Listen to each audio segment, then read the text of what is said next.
새해가 되면 전 국민이 다 함께 한 살씩 나이를 먹는 유일한 나라, 한국.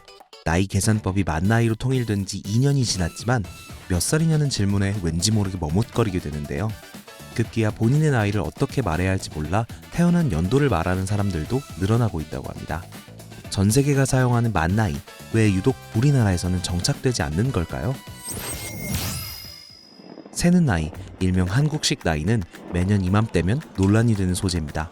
태어나자마자 한 살로 시작해 매년 해가 바뀔 때마다 한 살씩 더해지는 한국식 나이는 법이나 공식 문서에서는 사용하지 않지만 일상에서 관습적으로 쓰이고 있습니다. 이 때문에 생일이 지나지 않은 한국인은 세 가지 나이를 가지게 되는데요. 예를 들어 2007년 1월 31일에 태어난 철수는 2026년 1월 1일 기준으로 만 18세, 연나이 19세, 그리고 새는 나이 20살 모두에 해당하는 시기입니다. 이렇게 여러 나이 계산법이 혼용되다 보니 행정 서비스를 받거나 각종 계약을 체결할 때 나이 계산에 대한 혼선과 분쟁으로 불필요한 사회 경제적 비용이 발생하기도 합니다. 12월 31일에 태어난 아이가 다음 날인 1월 1일에 2살이 되는 웃지 못할 일도 벌어지고요. 또 지금은 없어졌지만 2008년까지만 해도 초등학교 입학 기준이 전년도 3월생부터 해당 연도 2월생까지였습니다. 그래서 같은 학년이지만 출생연도가 다른 경우가 생겼고 이른바 빠른 년생들이 사회에 나와 나이로 호칭을 정할 때 족보가 꼬이는 등의 혼란이 발생하기도 했죠. 이 역시 한국식 나이가 치러야 하는 사회적 비용 가운데 하나라고 볼 수 있습니다. 사실 우리나라는 이미 60여 년 전에 만 나이를 법적 기준으로 통일한 바 있습니다. 이에 따라 공문서나 법조문, 병원 진료기록, 언론기사 등에는 만 나이를 사용하고 있습니다. 민법 제158조에도 연령 계산에는 출생일을 산입한다고 명시돼 있죠. 하지만 그 이후에도 새는 나이는 좀처럼 사라지지 않았고 2022년 윤석열 정부에서 만 나이 통일을 국정과제로 추진하기에 이르렀습니다. 이때 발효된 법 개정안은 기존 법조문을 한글로 바꾸고 만 나이 설명을 추가한 것에 그쳤지만 이번에야말로 실질적인 변화를 이끌어낼 수 있을 거라는 기대를 모았습니다. 하지만 만 나이 통일법 시행 100일 뒤 실시한 조사에서 일상생활에서 만 나이를 사용한다고 답한 비율은 36%에 불과했습니다. 이로부터 1년 뒤에도 상황은 크게 달라지지 않았습니다. 평소 자신의 나이를 말할 때 새는 나이를 사용한다는 응답이 60.8%로 여전히 압도적 다수를 차지했습니다. 많은 사람들이 평생 쓰던 새는 나이를 버리고 갑자기 만 나이를 말하려니 어색하고 뭔가 속이는 기분이라는 반응을 보였습니다. 온라인 커뮤니티에서는 만 나이로 말하면 한국 나이로 몇 살이냐고 되묻는 바람에 피곤하다, 어려 보이고 싶냐는 소리까지 듣는다는 하소연이 이어졌고요.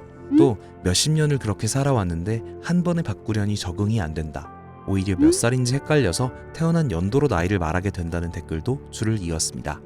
새는 나이는 과거 중국, 일본, 베트남 등 유교 문화권에서 주로 쓰였지만 현재 일상생활에서 통용되는 곳은 우리나라가 유일합니다.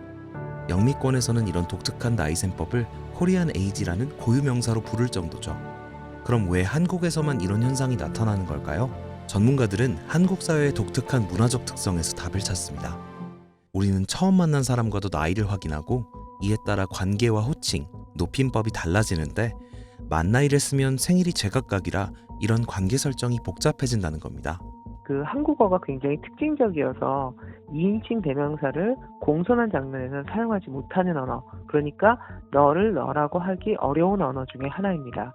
그래서 너나 이름 대신에 부를 말, 그러니까 호칭어가 발달되게 되는 거죠. 한국 사회에서는 가족 호칭어가 과거에 굉장히 많이 발달되어 있었기 때문에 일반적인 사회적 관계에서도 가족 호칭어를 확대해서 사용하는 게 한국의 지금 현재 문화입니다.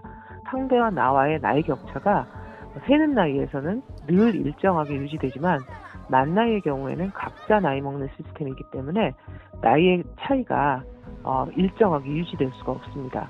그러니까 오늘은 친구인데 내일은 언니나 오빠나 형이나 누나가 되는 이러한 일이 벌어지면 호칭어에 따라서 말이 달라지는데 이게 이제 유지가 되기가 어렵죠.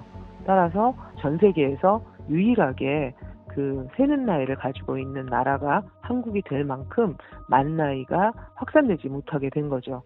앞서 만나이 통일법 입법 당시 국회 법제사법위원회는 한국식 새는 나이 사용의 폐지 및 만나이 통일 여부의 문제는 현행 규정 외에도 국민의 인식 변화가 필요한 부분이 존재한다고 지적한 바 있습니다.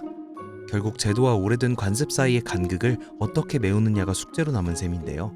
앞으로 만 나이가 자연스럽게 뿌리내릴 수 있도록 사회적 공감대를 넓혀가는 노력이 필요할까요? 아니면 새는 나이를 우리만의 고유한 소통 방식으로 인정해야 할까요? 법 시행 3년을 맞는 지금 다시 생각해볼 문제입니다.